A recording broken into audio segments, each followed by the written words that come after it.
In a cosmos of endless night, there was a world called Lunari, a land where different races were meant to live in balance, a fragile peace maintained by the rulers of the land. But one among them sought to stand above all others. The most powerful and undefeatable of them all, the Demon King.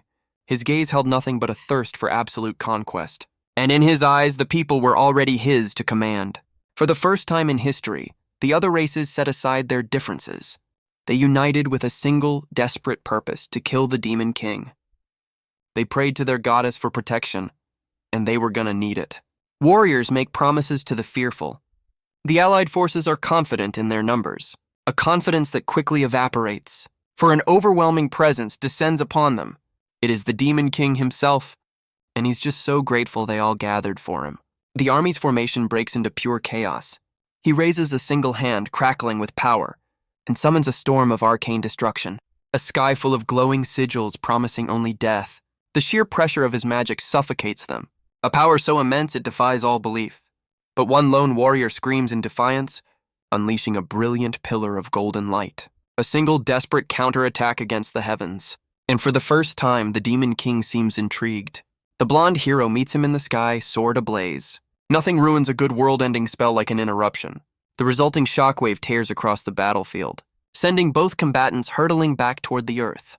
The world is consumed by a blinding white light, followed by an earth-shattering explosion. A pillar of fire and smoke rises to the heavens. When the dust settles, the hero stands alone in a crater. Her golden aura still crackles around her, defiant. But across the wasteland, the Demon King is unharmed. His ego is clearly bruised, a human actually touched him, and he demands to know the source of her power. A question that seems to strike a nerve. He's convinced she holds a secret, and he plans to make it his. His reptilian eye narrows, intrigued by her defiance. She declares her power is something a demon could never grasp. He scoffs at the very notion of something being beyond him. But she stands her ground, unwavering in her claim. He is the Demon King. There is nothing she can do that he cannot. Her answer rings out across the wasteland. Love? A word that seems to hang in the very air between them. And for a moment, the Demon King just stops working. He can't believe his ridiculously named dark armor was damaged by the power of love. Her determined gaze says it all. The hero is suddenly overcome with shyness, but she quickly reaffirms her statement with flustered conviction. A small, knowing smile crosses the Demon King's lips, only to reveal he's completely panicking on the inside. He frantically searches his centuries of knowledge for an answer and comes up with absolutely nothing. She asks if he truly knows nothing about love. He's horrified that she's seen through his bluff. A bluff she wasn't even aware he was making. He scrambles to save face, vowing to prove he can master love. And with a final promise to return, he launches himself into the sky, leaving the hero behind. She's left completely flustered and confused by his exit. As the twin moons rise over the desolate landscape, word of the Demon King's retreat reaches his castle. His first general is in disbelief. Their king would never flee. But upon his return, the king has done nothing but stare at the sky. His subordinate assumes he's plotting a new strategy. In reality, he's just wondering if his love for war counts, a question that leaves his general utterly speechless. After much deliberation, the Demon King has made his choice. He launches into the sky without another word, leaving his frantic general to give chase. The subordinate pledges his support, no matter the cause, and with the utmost seriousness, the king reveals his mission. He is going to find love? And the general instantly regrets his open-ended offer of support. The quest begins in the sprawling human kingdom, a bustling marketplace completely unaware of its new guest. He walks among them in a human guise to see this power for himself. His senses scan the entire town, searching for a demonstration of this strange power. He witnesses a man's unique approach to courtship. Convinced he's learned all he needs to know, he decides to try it for himself. His eyes land on a solitary figure in the crowd. He confidently makes his move, reciting his newly learned lines. But the woman turns, revealing a very familiar face. Of all the people in the kingdom, it just had to be the hero. Meanwhile, his poor general has completely lost track of him. The hero repeats his words, completely stunned. And the Demon King immediately realizes he's made a huge mistake. His greatest fear isn't being killed, but being laughed at.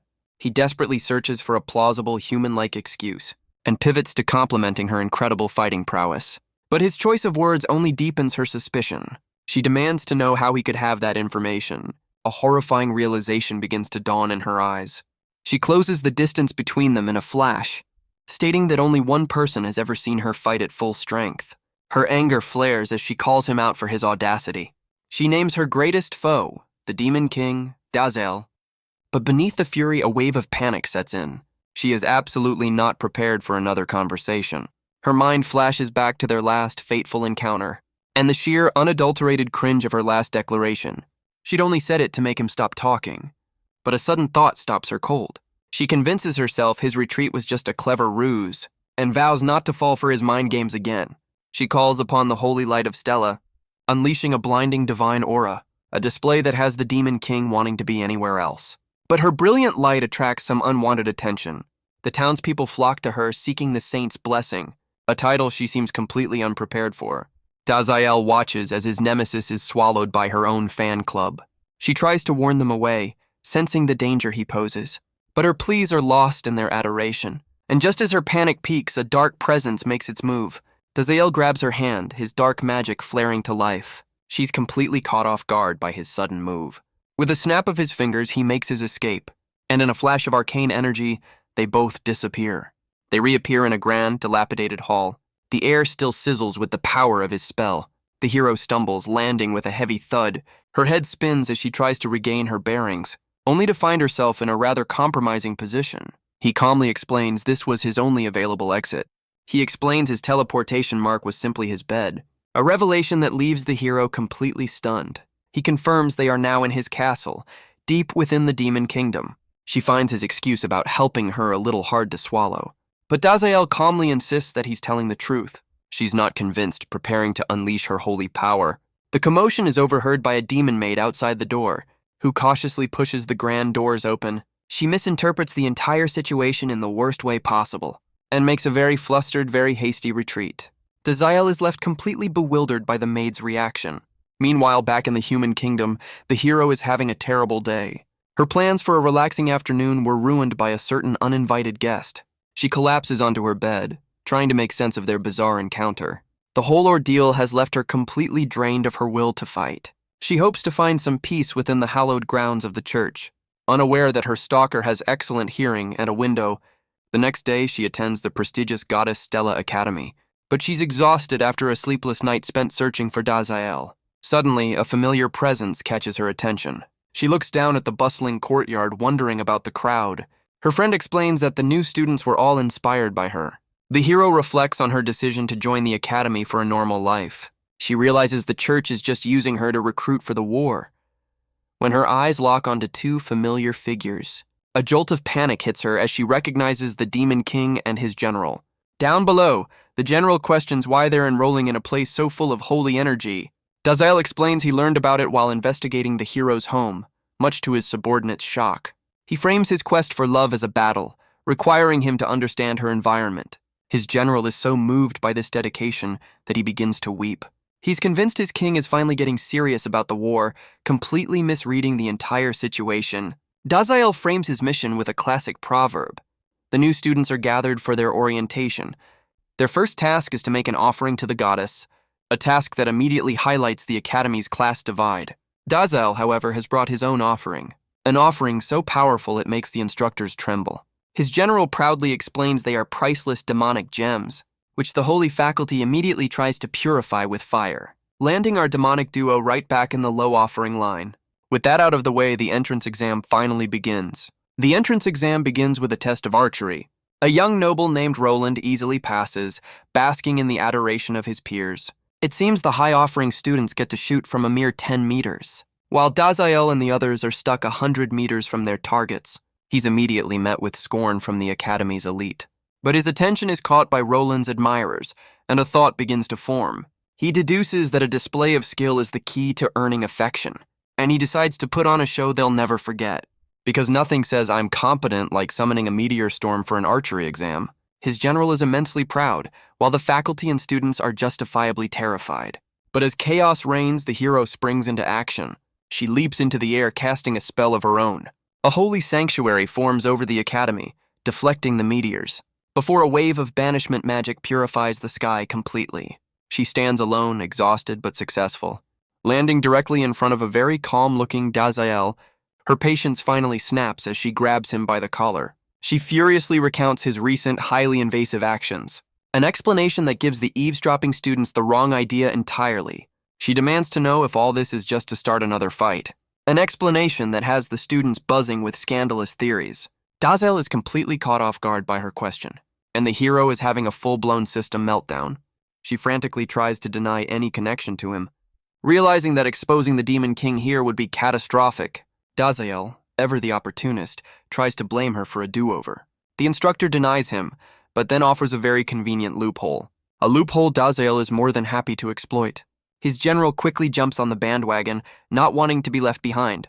And just like that, a few days later, they're officially students. His general is already fawning over the new look.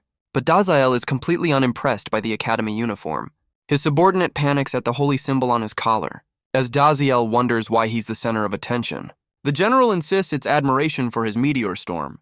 In reality, the students are spreading some very juicy rumors. The two demons wildly overestimate the academy's curriculum, but their conversation is cut short as Dazel freezes. His general immediately senses a malicious presence, and Dazel spots its source, the hero, radiating pure rage. Her expression darkens with pure, unadulterated fury, a fury that Dazel and his general decide to completely ignore. She charges after them, demanding they stop and listen, but they simply teleport away, leaving her in the dust. Her anger gives way to desperation. She just wants to talk. But her life has become a mess, with the church blaming her for the rumors. The weight of it all finally becomes too much to bear, until a pair of familiar boots stops before her. It's Dazel asking what she wanted to discuss. He heard her plea just before he left, leaving her completely stunned. He's taken aback, noticing the tears in her eyes. A question that's answered with a swift, angry kick, sending him flying across the academy grounds. She insists she would never cry in front of a demon. He points out the obvious, only to be told it's pure rage. She lays out all her frustrations with his recent behavior. Her words seem to hit him in a way he didn't expect. And for some reason, the Demon King is blushing. She tries to explain herself, but the words won't come out. Her inner monologue is getting a little impatient. Dazel admits he's only here to understand what she meant by love. The hero is left completely stunned by his confession, a decision he regrets approximately 0.2 seconds later. But she simply lets out a long, weary sigh. She reminds him of his title and her duty to protect her people. Yet she finds herself believing his strange quest isn't a bad thing. She offers a truce, allowing him to stay at the academy, but she makes it clear she'll be watching him like a hawk. He agrees to her terms without a moment's hesitation, and he thanks her, finally revealing the hero's name, Sylvia. Sylvia is taken aback by him using her name.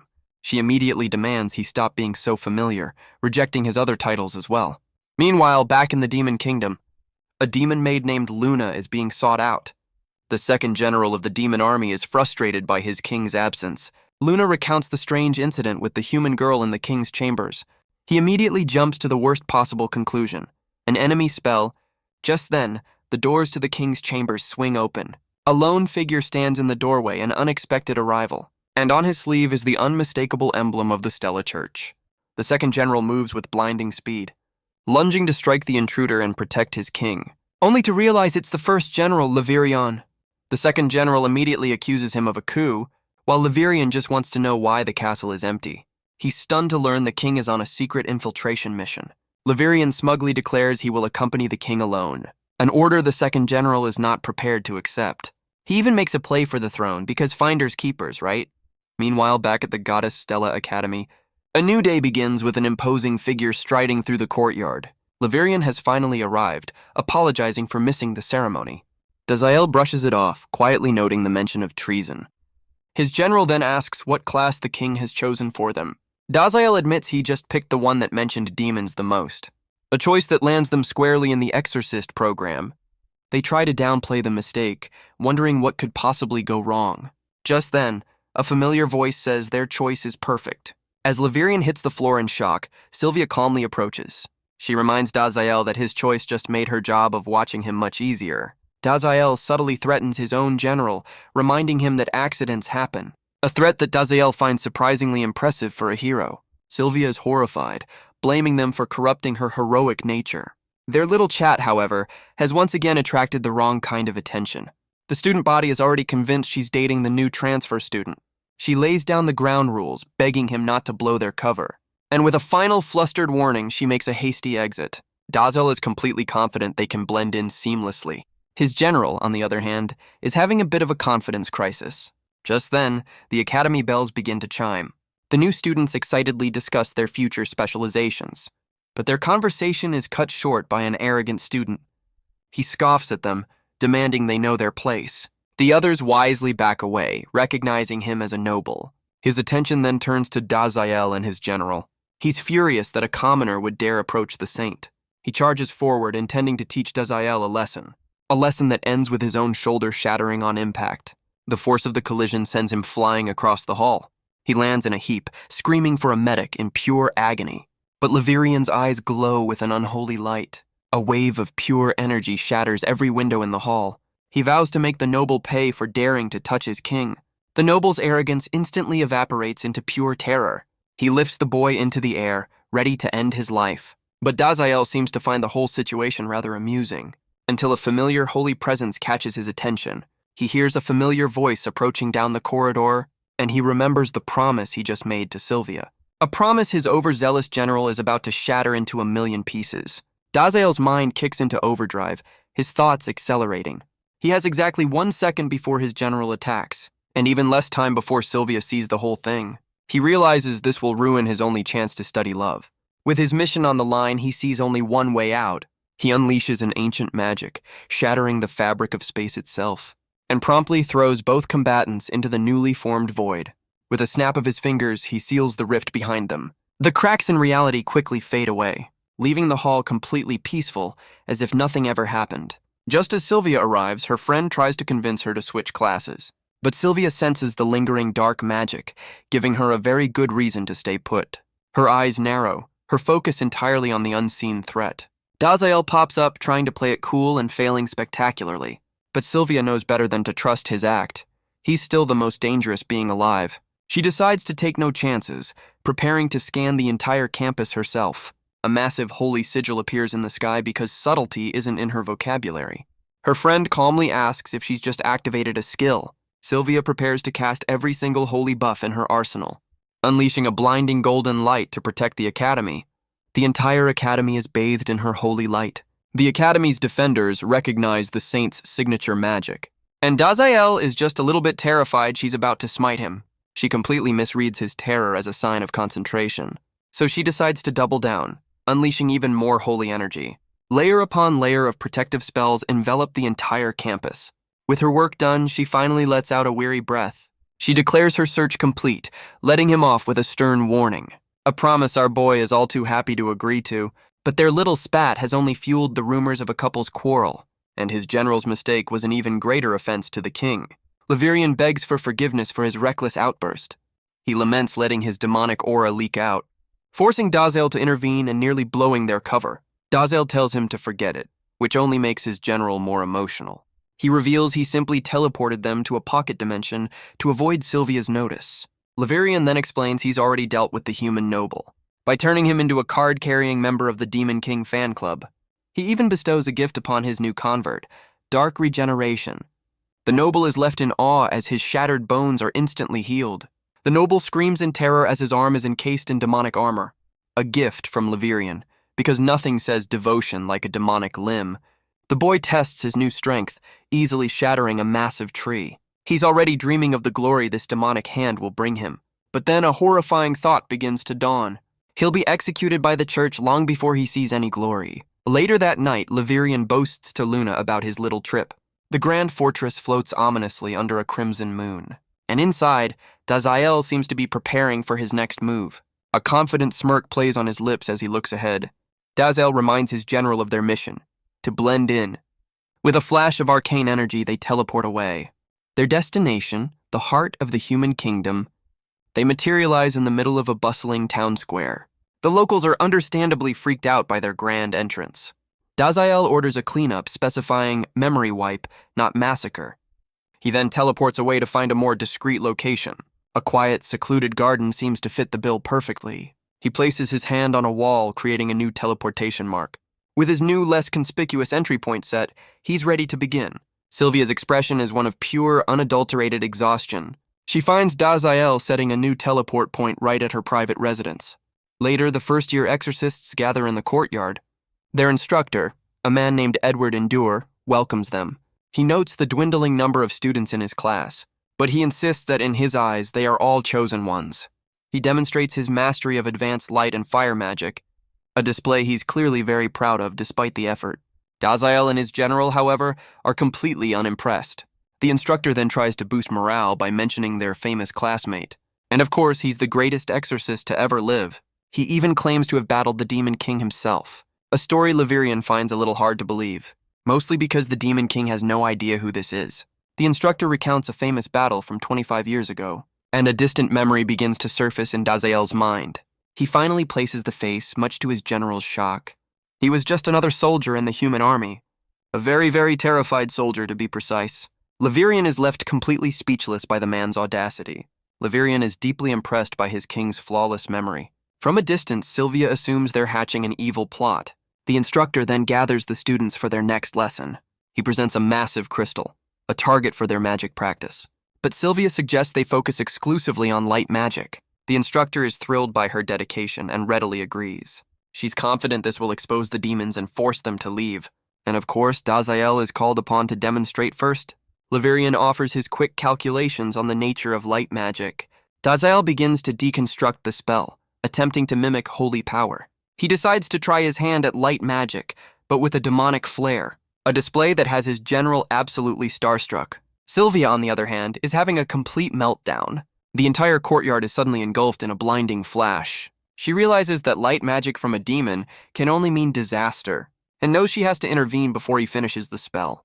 She prepares a powerful dispel magic to neutralize his attack, but Levirian, the world's #1 fanboy, refuses to let her interfere. As she casts a divine seal, he counters with dark enhancement magic. Her holy barrier surrounds Daziel, but it struggles against his power. Levirian pours all of his dark energy into the spell, a boost Daziel never asked for and certainly doesn't want. The conflicting energies collide with catastrophic results, engulfing everything in a blinding, chaotic light. Daziel is caught completely off guard by the surge, as is Sylvia, who can only watch in horror. The resulting explosion rocks the entire academy, leaving the instructor to wonder what just went wrong. The smoke slowly begins to clear from the courtyard, revealing a massive crater and a very apologetic general. Daziel rushes over, taking full responsibility for the unstable magic, while Sylvia realizes it was impossible to contain 2 high-level demons at once. But when the dust settles, something is very, very wrong. They've somehow managed to swap bodies in the blast, a horrifying realization for everyone involved. Later, outside the academy walls, Daziel calmly notes this is his first magical rebound in 1700 years. He's actually fascinated by how his formula was reversed by her spell. Levirian, however, is not handling the cover-up very well. Daziel admits he can't fix this, but suggests his general might know how. Levirian proudly declares he knows the solution, except for the parts he intentionally forgot, a confession that earns him a swift punch from Sylvia. She takes charge, planning a midnight raid on the royal library. But Daziel panics at the thought of the rumors her plan will cause. He's left to ponder the social fallout as she vanishes. Later that night, under the glow of the twin moons, their mission begins. A figure in full demonic armor lands silently on the castle grounds. Daziel waits on a balcony, ready for their infiltration, only to be horrified by Sylvia's choice of stealth attire. She ignores his fashion advice, grabbing his hand to teleport them inside. A flash of red energy marks their arrival. They materialize inside the vast royal library, but their infiltration is immediately interrupted by Luna the maid, who once again walks in at the worst possible moment. Her mind races trying to make sense of the scene, and she lands on the most scandalous conclusion imaginable. With a flustered apology, she makes another hasty retreat. Daziel sighs, declaring their search a complete failure. Sylvia confirms that none of the spells in the library can help them, but she reveals their bodies will return to normal size soon. As dawn breaks over the demon kingdom, Daziel realizes their time is running out. Sylvia explains that unlike humans, young demons actually enjoy the library. She prepares to teleport them back before they're discovered. But Daziel panics. He can't return to Sylvia's room in her body. He insists she must pretend to be him until they find a cure, an idea Sylvia is not exactly thrilled about. But for Daziel, a brilliant, terrible idea begins to form. He eagerly accepts the role, much to Sylvia's confusion. He has his own mission, and he's not about to let her get in the way. Sylvia immediately finds his enthusiasm more than a little suspicious. But Daziel is already relishing the opportunity this disaster has given him.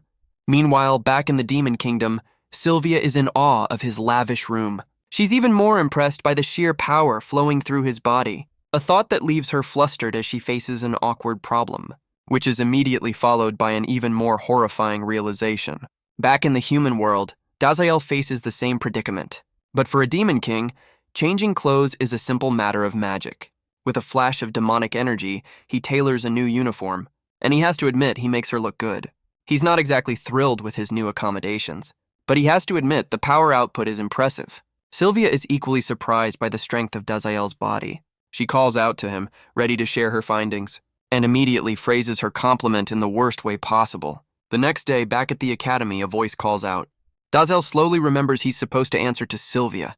It's her friend wondering where she's been all day. His attempt at a cover story fails spectacularly. He realizes the hero of humanity has exactly one friend. He decides to use his demon eyes to find this girl's weakness, a move that immediately creeps her out, offering to heal his sickness. His analysis reveals she's a support class with holy magic. Just as she spots a very unwell-looking Levirian nearby, Dazael sees his chance, pushing her to go help his ailing general. He frantically tries to signal Levirian from a distance, a silent, desperate plea to keep this new girl occupied. A plea Levirian interprets as an order to neutralize a threat. So he does what any loyal subordinate would do. He starts flirting with her. And so begins another strange day at the academy. Meanwhile, Sylvia is having a much, much worse time. She realizes a demon's body doesn't exactly enjoy morning prayers. She can't believe the Demon King took her bluff so seriously. Her only thought is to escape the agonizing holy energy of the church. But upon her return, a familiar voice calls out to her. Dazael accuses her of misusing his body, a charge she quickly denies. He's just terrified she'll find out he's been asking people about love, which he now thinks is a national secret. Unfortunately, his little investigation has already started some very juicy rumors. Their late arrival is immediately noticed by their instructor, who gives the saint a pass and sentences her boyfriend to 100 push-ups. Sylvia can only apologize as Dazael learns about human privilege the hard way. The next day, another training session begins under a clear sky. Their instructor gathers the small class for a special activity. He announces a friendly game of tag against another class. The students murmur, hoping for an easy opponent. But the instructor's gaze turns serious as their rivals approach. A column of armored students marches onto the field in perfect unison. It's the elite Templar class, and they don't look very friendly. A class composed entirely of heirs from powerful noble families. Sylvia explains they specialize in melee combat, turning magic into weapons. Dazael casually compliments her unpredictable fighting style. As the Templar leader greets their instructor, Sylvia recognizes a familiar face. It's Roland, the noble from the entrance exam, and he's heading straight for them. He bows deeply, praising the saint for her meteor magic that inspired him. And Sylvia realizes everyone credited her for Dazael's little stunt. Roland then scoffs at Dazael, wondering why she'd associate with a useless commoner. Dazael in Sylvia's body gives an answer that the crowd immediately misinterprets as a love confession. He panics internally, realizing his words sound very different coming from her. Having accepted her strange explanation, Roland extends a formal invitation. He asks the saint to join the Templar class, promising her their full support. Dazael, however, flatly rejects the offer, a response that completely shatters Roland's fragile ego. Sylvia panics, reminding him to be more careful with her reputation. But Dazael points out she wanted to stay in his class to watch him, a fact that leaves her completely flustered and speechless. Not one to give up, Roland proposes a wager instead. If his class wins the match, the saint must join the Templars. Dazael agrees instantly, ignoring Sylvia's frantic protests. He tells her not to worry as the crowd misreads the entire exchange. He reminds her that as the hero, he can finally fight without holding back. Sylvia begs him not to ruin her reputation with mass murder. The match begins in the academy's sprawling training forest. The instructor explains the simple rules. Eliminate the other team. He assures them their uniforms will protect them from one fatal blow. The first to defeat half the enemy wins, a rule that heavily favors the Templars' numbers. Roland smirks, clearly confident in his rigged victory. Dazael immediately sees through the noble's little scheme. Sylvia confirms his suspicions, as Dazael scoffs at human weakness. But as he speaks of a lack of power, he realizes his own team has already given up. The instructor gives the signal, and the match officially begins. Dazael notes the low morale of his army, deciding it can't be helped. He casts a dark buff, filling his teammates with a sudden thirst for battle. A spell Sylvia immediately dispels, scolding him for his reckless methods. Fine then, he'll just end this match by himself. He prepares a spell that looks suspiciously like an apocalypse. Sylvia grabs him, offering a quick apology to the onlookers, and casts a holy seal, binding his immense power to protect the students. Daziel is genuinely impressed, noting he can't feel his magic at all. So he decides to just use brute force instead, dashing away at high speed. He vanishes into the forest canopy. One of the Templars searches for an easy target, and Daziel is more than happy to oblige. The student's only concern is his ruined uniform. Meanwhile, another threat crosses into the human kingdom. It's the second general, on a mission to prove his worth. Back in the training grounds, a new target is spotted. Roland leads his entire squad against a single opponent. Sylvia offers a quick, preemptive apology for what's to come. Before unleashing the full force of the Demon King's body, a single shockwave sends the entire squad flying. She's in awe of the raw power at her command. The instructor watches in disbelief as the Templars are eliminated one by one. Another blast echoes through the training grounds. Roland is confused. He ordered his team to avoid the saint. Meanwhile, the noble with the demonic arm is making some very convincing threats. Roland tries to rally his remaining forces, focusing on the easier targets. But Sylvia has already found her next targets. His arrogance is replaced by pure, unadulterated panic, an offer she seems completely uninterested in. The remaining Templars make a very wise, very hasty retreat, but a sinister smile greets them from the shadows. It's the second general challenging the hero to a fight. Sylvia immediately recognizes him as Gale, and her day gets even worse.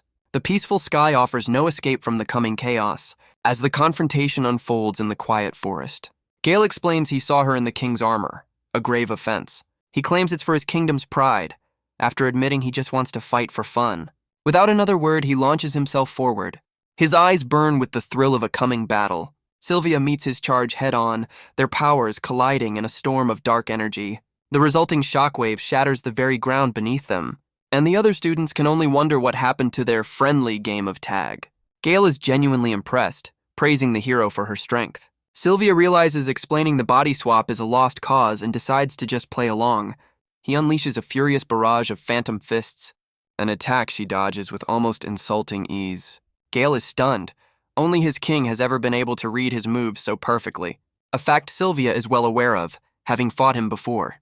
The general's frustration grows as every single one of his attacks misses its mark. She catches his kick with ease, a move that leaves the general completely stunned. With a single motion, she slams him into the ground. The onlookers can't believe what they're seeing. She realizes this body has seemingly limitless energy, and decides it's time to test its full power. Gale is thrilled by the challenge, ready for more. A decision he immediately regrets as she lands a devastating blow. The force of the impact carves a path through the forest, sending the remaining students flying from the shockwave. The shockwave carves a perfect circle out of the forest. Back at the academy, the tremors have everyone on high alert, and Daziel is having a complete and utter panic attack. He mentally screams at Sylvia for being so reckless with his power, as the battlefield is reduced to dust and rubble. Gale, however, is absolutely thrilled by the hero's true strength. He powers up, ready to finally go all out. A challenge Sylvia accepts with a confident, demonic smirk. She unleashes a devastating blast of holy light, sending him flying. Daziel, meanwhile, decides to intervene with a binding spell. A flurry of golden chains begins to wrap around him, leaving Daziel completely and utterly immobilized. Sylvia scolds him for going on a rampage, insisting he's got the wrong guy. She points out the real culprit, the second General Gale, who promptly trips and begs for forgiveness, admitting he was just bored. He's terrified of losing his good behavior stars because apparently this is kindergarten. A familiar voice chimes in, revealing a smug-looking Leverian, who, despite being covered in bandages, claims he wasn't needed here. His joy at the king's concern is cut short by Gale's horrified realization, but Leverian has good news. He's found a way to switch them back. He explains the solution is a complex holy ritual, beginning with a prayer. Sylvia's friend unleashes a powerful divine spell. A massive holy sigil envelops both Daziel and Sylvia. Daziel watches intently as the magic takes hold. The spell works, but Sylvia is not happy about being called a support class. Meanwhile, her friend tries to heal Leverian, but his demonic core resists her magic. A discovery that makes Leverian decide she knows far too much. But the girl calmly states she won't jeopardize the king's disguise. Sylvia flares with anger at the threat against her only friend. The girl simply heals Gale instead, leaving Leverian feeling a little left out. With the injured taken care of, the instructor prepares to announce the results. And to everyone's surprise, the exorcist class is declared the winner. Daziel is immediately swarmed with praise for a victory he had nothing to do with. The Templars, meanwhile, have a convenient case of amnesia about the whole ordeal, but the noble with the demonic arm knows the truth and decides to keep his distance. Roland graciously accepts his defeat, keeping his promise to leave Sylvia alone. He even offers Daziel a position as his personal bodyguard, which is apparently a huge honor, a gesture that has Levirian absolutely seething with rage. But Daziel calmly accepts the offer, much to his general's horror. He sees this as the perfect chance to study someone who is clearly well-loved. Back in his castle, Daziel reflects on his recent fascinating experience. He muses on the hero's body, a fragile vessel that holds immense power. And he can't help but wonder if this too is the effect of that mysterious love. But a strange feeling of familiarity nags at him, a memory just out of reach. He summons Levirian, who appears in an instant, ready to serve. For the first time ever, the king asks for information on his enemy, a request Levirian immediately misinterprets as a new serious war strategy. He eagerly accepts the mission, while Daziel just rolls with it. Levirian's report begins, explaining Sylvia was blessed by the goddess at birth. She was raised in seclusion by the church, eventually becoming the revered saint. Levirian's report reveals a young Sylvia making some very specific threats, a declaration that leaves both demons completely stunned. Levirian questions the church's violent teachings, while Daziel is just concerned. Meanwhile, back at the academy, the sun begins to set, and Sylvia is suddenly overcome with a sneeze. Her friend is surprised, noting the saint has never been sick before. Sylvia internally blames the stress of covering for a certain demon king. Her friend then asks why she's hiding demons in the first place. But she trusts Sylvia's judgment, teasing her about being too innocent for boys. A comment that makes Sylvia blush, lost in a sudden memory. A memory flashes through her mind of their infiltration mission. The moment she took his hand while wearing his armor, she tries to explain the technicalities of the body swap to her friend. An explanation that is met with a very unimpressed stare. Her friend warns that without context, her sainthood would be in serious trouble. The next day, their exorcist class begins with a lecture on demonology. The instructor spins a wild tale of cannibalism and a weakness to sunlight. Daziel can only marvel at the sheer absurdity of human propaganda. Levirian, however, is far more concerned with his own legacy. He frantically searches the textbook, hoping to find a chapter dedicated to him. He's furious that the textbook mentions Gale, but not him. A classmate points out that Gale is a public menace, while Levirian is rarely seen, a fact that leaves the general both proud and deeply offended. As the lecture continues under the morning sun, Daziel uses his magic to take notes with perfect efficiency, a display his general misinterprets as intense strategic analysis. In reality, he's just correcting all the textbook's mistakes, and he seems quite pleased with his edits. The instructor moves on to a lesson on demon binding spells, recounting another tall tale of his supposed battle with the Demon King. He claims the Demon King was so impressed by his endurance, he simply let him go. Daziel's mind flashes back to Roland's own advice on romance, and he realizes the key to love is to literally bind someone's feelings. So when the instructor asks for a volunteer, Daziel is the first to his feet. The instructor is impressed by his enthusiasm and asks for a partner. Levirian, of course, is more than happy to volunteer his services, but Sylvia suddenly stands, volunteering herself instead. She's convinced he's about to do something terrible and must intervene. The light streams into the classroom as the stage is set. She unleashes the binding spell, summoning a flurry of golden chains. The instructor praises her flawless technique, but he insists Daziel must now try to break free, a suggestion Sylvia finds completely insane. Daziel confidently agrees, ignoring her desperate pleas to wait. He unleashes his own version of the spell, a dark twist on holy magic. Corrupted chains surge forward, binding not her body but her heart. But the spell seems to have a very different, very pink effect. She's completely unharmed, wondering what just happened. Daziel closes the distance, feigning fear as he pulls her into an embrace. And suddenly, Sylvia is looking at him with pure, unadulterated affection. A development that has the entire class and one general completely captivated. She calls out to him with a term of endearment, her face flushed. 1,000 different emotions flash through her mind at once. Daziel, however, seems to be analyzing the results. He concludes his spell was a failure, only making her clingy. But as the moment hangs in the air, a furious voice cuts through the silence. Levirian erupts in a storm of protective rage, accusing her of a holy plot. Apparently, he's the president of the Don't Touch the King fan club. Just as suddenly, Sylvia's eyes snap back to normal. The spell's effect wore off, leaving her to pray for forgiveness. Her holy aura explodes as she vows to end Laverian's life. A realization that has Daziel panicking once again. She lunges forward with blinding speed, unleashing a devastating blow meant for the general, but Daziel intercepts, stopping her attack cold. With a flash of crimson energy, he teleports them all away from the classroom. They reappear just in time to blow a hole in his castle. The force of her redirected punch echoes across the mountains. Daziel can only watch as her power reshapes the landscape. Daziel is genuinely confused by her rage, assuming it's just professional jealousy. He even offers to cast his love spell on her again, for science. An offer that is met with a terrifying silent fury. Before she completely short-circuits, screaming in pure frustration. Later that night, she's seen practicing a very specific, very personal barrier spell.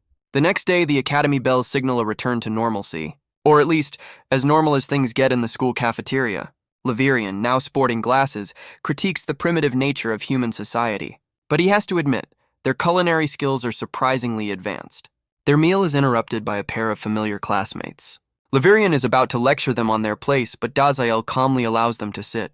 The students find them intimidating, but also surprisingly nice. A sentiment that has Sylvia breaking out in a cold sweat. The students even offer them a share of their meal, just as Sylvia arrives, asking to join them to keep an eye on things, which immediately creates the most awkward lunch table in academy history. One of the students asks if she's jealous, leaving Sylvia completely flustered. As the day wears on, the atmosphere begins to change. The students are now praising Daziel for his victory over the Templars. He tries to give credit where it's due, but settles for saying Sylvia was his teacher. An explanation Sylvia is clearly very committed to. The students are impressed, while Laverian tries to praise his king's true genius. A cover story that leaves everyone but Sylvia amused by their role-playing. But their awkward lunch is interrupted by a familiar face. It's Sylvia's friend, and Laverian is not at all happy to see her again. She calmly reminds him who the aggressor was, as the other students gossip. The girl then asks the two demons for help with her Demon King assignment, which is just perfect. Just then, another student reveals she has a secret family manuscript on the topic, one that supposedly contains a forbidden portrait of the Demon King himself. But when she tries to retrieve it, the priceless heirloom is suddenly gone. Later that night, under the glow of the twin moons, Sylvia reveals she was the one who took the manuscript. She ponders how to dispose of the book without revealing its secret. The next day, a peaceful morning dawns over the academy, and Daziel has found some new, highly questionable research material. He studies the finer points of human courtship from a trashy novel, and is deeply confused why love can't just phase through armor. Meanwhile, Sylvia is sore from retraining her defenses after his last spell.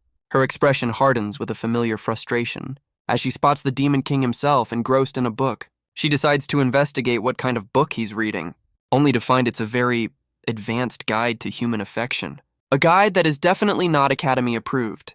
And Sylvia's last remaining shred of sanity finally snaps. Daziel is completely caught off guard by her sudden rage. She unleashes a holy kick, demanding he stop defiling the grounds. He quickly tries to burn the evidence, playing dumb about the book. But he's genuinely heartbroken to destroy such a rare find. He realizes he needs to think like a human to understand them. So he seeks out a local bookstore, hoping to find some answers. But he's immediately baffled by the human concept of genres. A helpful bookseller offers his assistance, which Daziel mistakes for profound wisdom.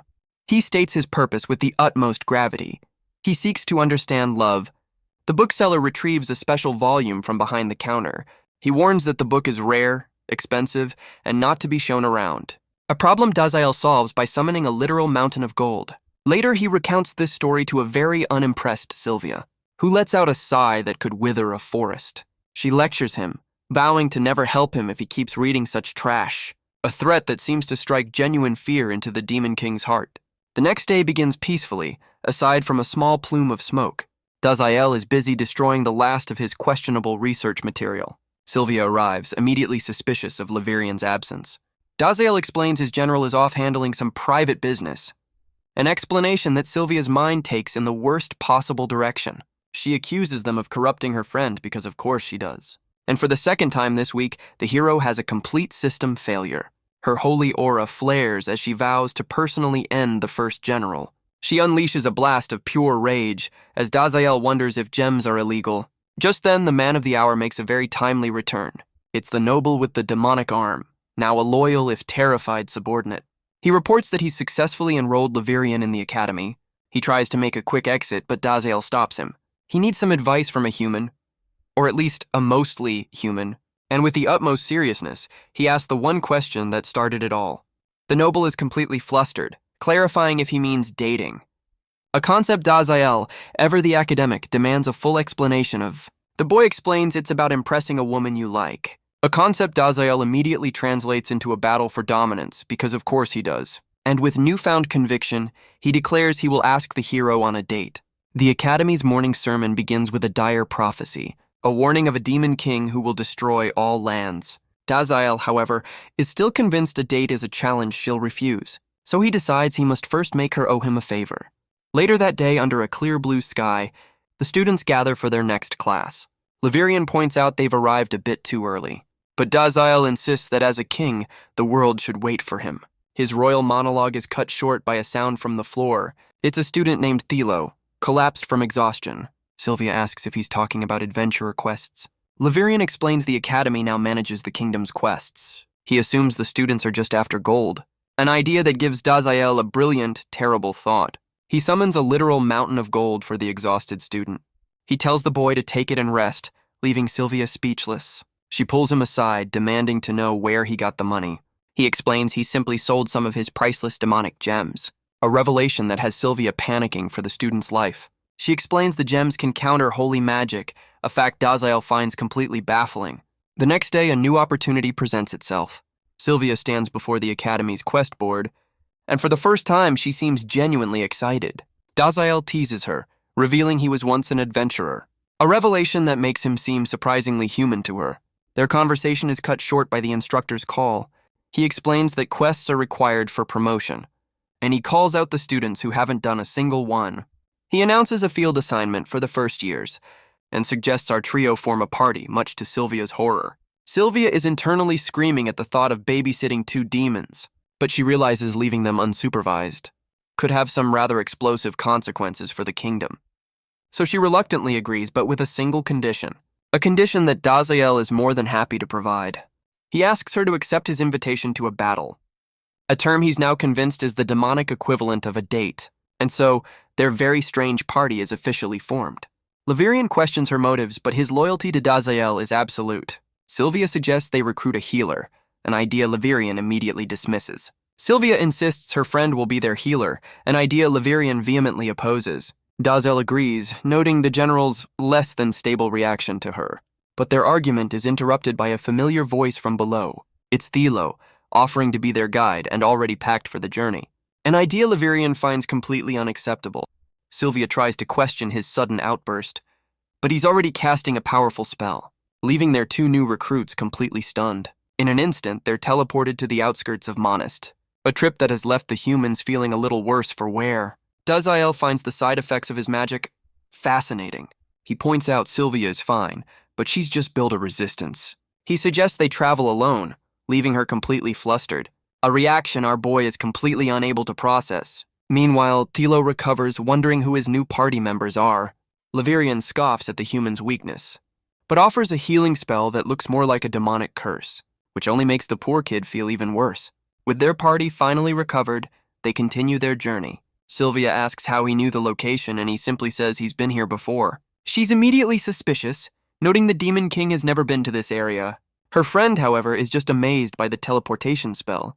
Levirian is deeply offended she'd credit his king's work to the hero, so Sylvia panics, loudly taking credit to shut him up. She lays down a new rule for Dazael. No ancient magic on this quest, or she'll go all out on their battle tomorrow.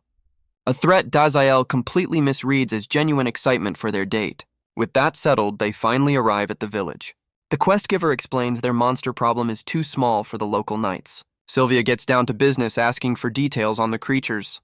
The quest giver lists the local pests, giant rats, grass arachnids, and a few red bats. She eagerly accepts the mission, ready for her first real quest, only for Dazael to announce that the job is already finished. She's furious, insisting she'll complete the quest no matter what, a threat she takes a little too literally, much to the villagers' concern. But the damage is done. Her adventurer experience is ruined.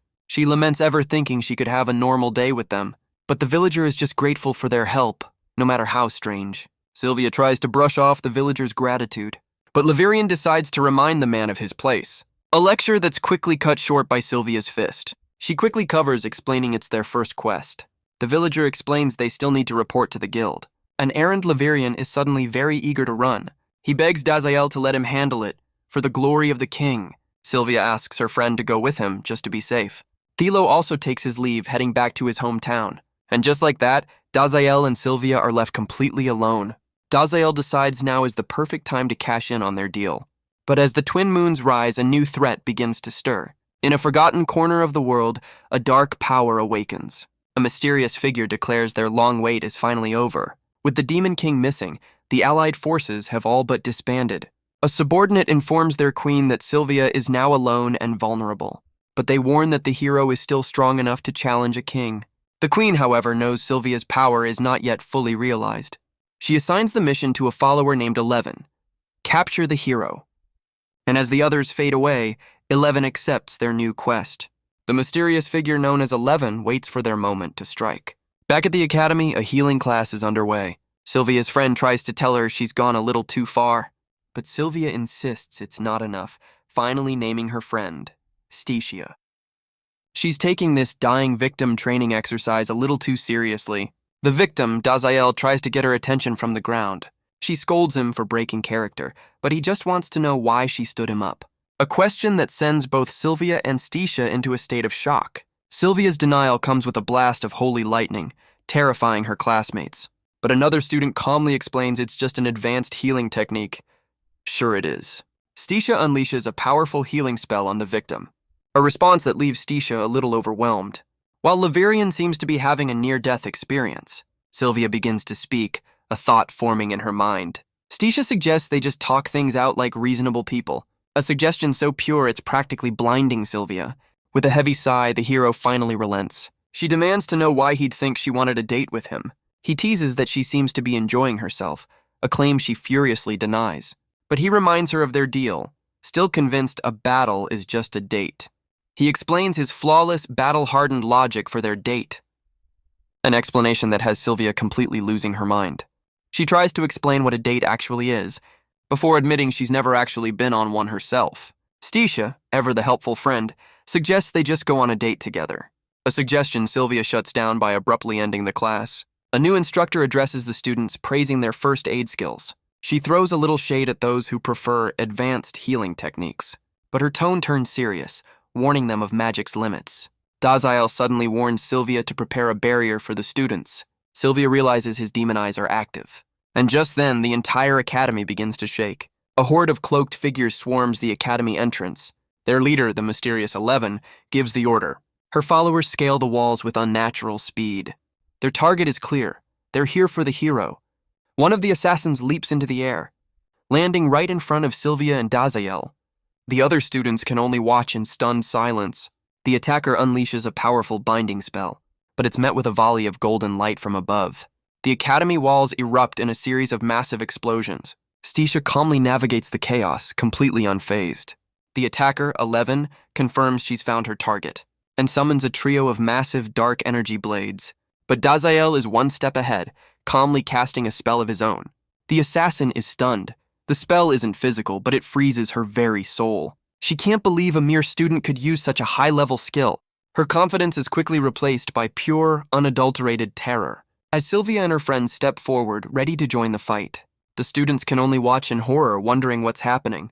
The assassin's eyes lock onto Sylvia, recognizing the hero of the kingdom. Her friends are left completely paralyzed with fear. But the assassin shatters Dazael's spell with a surge of dark energy. A dispel magic, Dazael notes with mild interest. She makes a hasty retreat, vanishing over the academy rooftops. Sylvia's friends rush to her side, relieved that she's unharmed. The instructor evacuates the others, crediting Sylvia's barrier for their safety, though it seems she missed one person in her head count. As the academy grounds are engulfed in a storm of fire, the assassin, 11, watches as the academy burns. She crackles with dark energy, ready for round 2. A massive sigil of dark magic forms in the sky, and from it, massive pillars of shadow erupt from the ground, trapping everyone inside a dark barrier. The students can only stare in awe and terror. Sylvia recognizes it as a dark element barrier skill. Dazael prepares to intervene, but Sylvia stops him cold. He can't let her go until she answers one simple question. She ignites with holy power, demanding to know which demon he sent to attack them. She holds him fast, convinced this is all his doing. The ground shatters under the pressure of their standoff. Her eyes narrow, refusing to believe his denial. But their argument is interrupted by a flash of blue light. It's Levirian, demanding she unhand his precious king. Dazael is caught in the middle, trying to parent his two most powerful children. As the strange barrier continues to hold them captive, he tries to reason with her, but Levirian's help is anything but. Dazael insists he has nothing to do with this attack, just as a voice rings out from the sky, addressing the humans below. A new voice declares the Demon King's army has taken the academy, a claim that has the actual Demon King sweating bullets. Sylvia's fury ignites, convinced this is all his doing. As the academy burns, the Templar class springs into action. Their blades clash with the mysterious invaders. They fight to defend their holy ground from the supposed demons, but their instructor finds his magic completely useless against them. He collapses, entrusting his legacy to a horrified Roland. A wave of pure, unadulterated rage fills the young noble's eyes. As his mentor falls, his world shatters around him. Roland begs his fallen mentor to hold on. The assassin notes he just fainted from a bad fall. A voice from behind offers some unsolicited help. She turns to see her entire squad has been neutralized. She insists she doesn't need help from him, but he's already moving, eager to identify these new players. She screams in protest as more of her forces fall. She's stunned as Dazael and Sylvia tear through her ranks. All while bickering like an old married couple, the assassin can only watch, wondering who these two could possibly be. The assassin can only wonder if they're even human. The students praise their saint, completely oblivious to her rage. He insists he's helping, but she's furious he's doing it without his usual cheats. She unleashes a blinding wave of holy power, demanding he stand down. Even the Demon King is impressed by the sheer force of her aura. The shockwave sends the cloaked assassins tumbling to the ground, overwhelming them with a single devastating blast. He teases her for showing off, which is just what she needed to hear right now. But from the shadows, another figure watches the chaos unfold. A mysterious observer, her gaze fixed on the hero and the Demon King. The battle rages on under a strange, fractured sky, as jagged spikes of pure energy erupt from the ground. Levirian unleashes a storm of dark lightning, sending the cloaked assassins flying with a single blast. The Templars cheer for their new, overpowered ally. The student's praise only fuels his battle lust. He's just happy to be appreciated for his destructive tendencies. But his moment is cut short by a flash of golden light, as Sylvia's holy aura flares with renewed fury. She grabs Dazael, demanding to know why another general is here. Dazael asks if she means all of them, including their leader. A question Sylvia is far too angry to have an answer for. As the battle rages on, another conflict unfolds elsewhere. A lone student stands his ground before the academy church. He faces off against the assassin leader 11. She mocks his confidence, a trait she finds common in young men. But he simply issues a calm, chilling challenge. Meanwhile, inside the church, the wounded cry out for a healer, and Stisha rushes to answer the call, a beacon of hope in the chaos.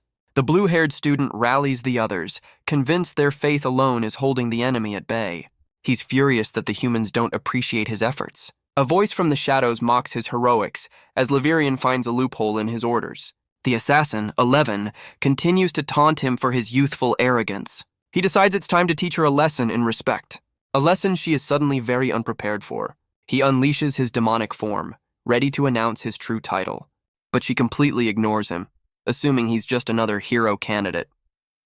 With his pride shattered, he decides to stop holding back, and unleashes a devastating blast of pure demonic energy, a power so immense it leaves the assassin completely stunned. The blast tears through the air with overwhelming force, but 11 calmly notes that magic is still just magic, and every spell has a weakness that can be broken. She tells him to just give up, but Gale is already behind her, one step ahead. Her confidence shatters in an instant, as his attack narrowly misses its mark. He moves with blinding, impossible speed, taunting her for being too slow to counter him. But she insists that dispelling magic is far from her only trick. Gale mocks her, claiming he only got close because she's just a brawler. She admits his magic is strong, but she's found his weakness. A weakness she plans to exploit by targeting the church full of innocents, a threat that leaves Gale completely unfazed. In fact, he encourages her to do it, laughing like a complete maniac. She calls his bluff, preparing to unleash a devastating attack.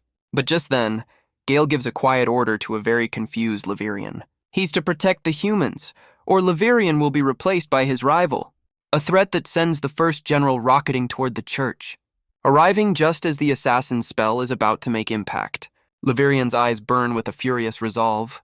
He unleashes his full power, all for the sake of his king. A massive pillar of dark energy erupts from the ground, completely neutralizing the assassin's attack.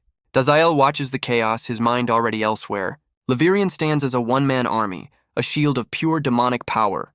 Daziel decides to find the enemy leader and prove his innocence. Sylvia refuses to let him go alone, so he simply invites her along. She questions leaving Levirian to face a magic-dispelling enemy, but Daziel's faith in his general is absolute, forcing her to relent. Levirian is overcome with emotion at his king's trust. He vows to protect the humans, driven by loyalty and a healthy dose of professional rivalry, a vow that's immediately put to the test as an attack pierces his chest.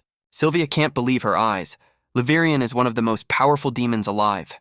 She wonders what kind of enemy could take him down so easily, so she unleashes her own divine aura, preparing for the worst. The assassin leader, 11, greets her with a smug confidence. She mocks Sylvia for letting the next hero sacrifice himself, an accusation that leaves Sylvia completely baffled. 11 can only assume the hero has a very, very dark sense of humor. Sylvia's holy aura explodes as she vows to keep all demons out of her territory, except for the ones she's currently hiding, of course. The assassin seems impressed, noting the hero's power is still growing. She offers Sylvia a chance to surrender, lest she end up like the fallen general. A threat Sylvia finds a little confusing, insisting she won't be reduced to tears. The assassin is completely caught off guard by her strange reply. Because Levirian isn't dead, he's just having a very dramatic breakdown. 11 can't believe her eyes. He should have been dead from that attack. Her entire plan is falling apart, with her troops defeated and her targets refusing to die. She chalks up the strange feeling in the air to the hero's presence, completely unaware of the real threat. She laughs, dismissing the fallen general as a mere student. But Daziel calmly explains her dispel magic was quite impressive. He confirms she did, in fact, destroy one of Levirian's hearts, and then casually reveals his general has 9 more to spare. The assassin is left completely bewildered by this overshare. She forces a nervous laugh, trying to regain her composure, before snapping completely, vowing to end them all for mocking her. Just then, the doors to the church creak open. It's Stella, worried that the sudden silence means the worst. But 11's eyes light up, recognizing another high-value target. With a flash of dark energy, she snatches Stella from the doorway. Sylvia can only scream her friend's name in pure terror. The assassin leaps away, her new hostage in tow. She declares she's done playing along with these strange humans, and with that, she makes a swift retreat across the rooftops. She's confident that despite the chaos, her mission is a success, a confidence that lasts for approximately half a second, because an overwhelming, furious presence suddenly looms behind her. She's completely paralyzed, wondering at the source of this immense pressure, as an unseen force begins to crush her from all sides. Her eyes widen in pure, unadulterated terror. She collapses to the ground, wondering how she's still alive. A sudden presence appears before her, a figure radiating an aura of absolute death. She realizes that pressure was just his killing intent. Sylvia wonders how his aura isn't affecting everyone. She sees he's focused it entirely on his enemies, a truly terrifying level of control. The assassin can only tremble, completely broken by his presence. And Sylvia has a horrifying thought: they only live because he allows it. This is the true power of the demon king, Daziel. Levirian is overcome with emotion, much to Sylvia's confusion. He's just thrilled his king is finally showing his true power. But Daziel's attention is elsewhere, calling out a familiar name. A massive vortex of dark energy tears through the sky, and in a flash of purple lightning, Gale arrives on the scene. The assassin leader can only stare, wondering who this new threat is. The ground shatters under the force of his arrival. Gale lands before his king, asking if he was summoned. He kneels in a show of absolute loyalty, and offers to eliminate anyone who dares to stand against Daziel. Sylvia rushes to Sticia's side, who is shaken but safe. Sticia's eyes widen as she recognizes the infamous second general. Just then, a surge of crackling energy draws her attention. Levirian steps forward, not about to be upstaged by his rival. Sticia's gaze shifts, realizing there's another one. A smug grin confirms her worst fears, and his inner monologue is screaming for the proper recognition. The assassin, 11, can only stare in disbelief. Both the first and second generals of the demon army are here. Daziel lays out his plan: counter the enemy's barrier, and make sure Sylvia doesn't kick them out. His generals eagerly accept their new mission, Gale tells the humans to step back as the professionals are here. Stisha finally recognizes Levirian, much to his cartoonish dismay. The two generals unleash their full power, standing on massive arcane sigils. A colossal barrier of pure energy envelops the entire academy. The assassin can only stare, baffled by the complex, high-level magic. The hexagonal shield shimmers, a testament to their immense power. Levirian mocks their efforts, as 11 realizes they just countered her barrier with a better one. The two generals bicker, revealing Gale's surprising weakness in defensive magic. But Dazael's patience has finally run out, his eyes glowing with crimson light. Dazael calmly states he's now free to test her unique dispel magic. The assassin's composure completely evaporates. She finally connects the dots, realizing this is the Demon King himself. But from the shadows, her mysterious master offers a word of comfort.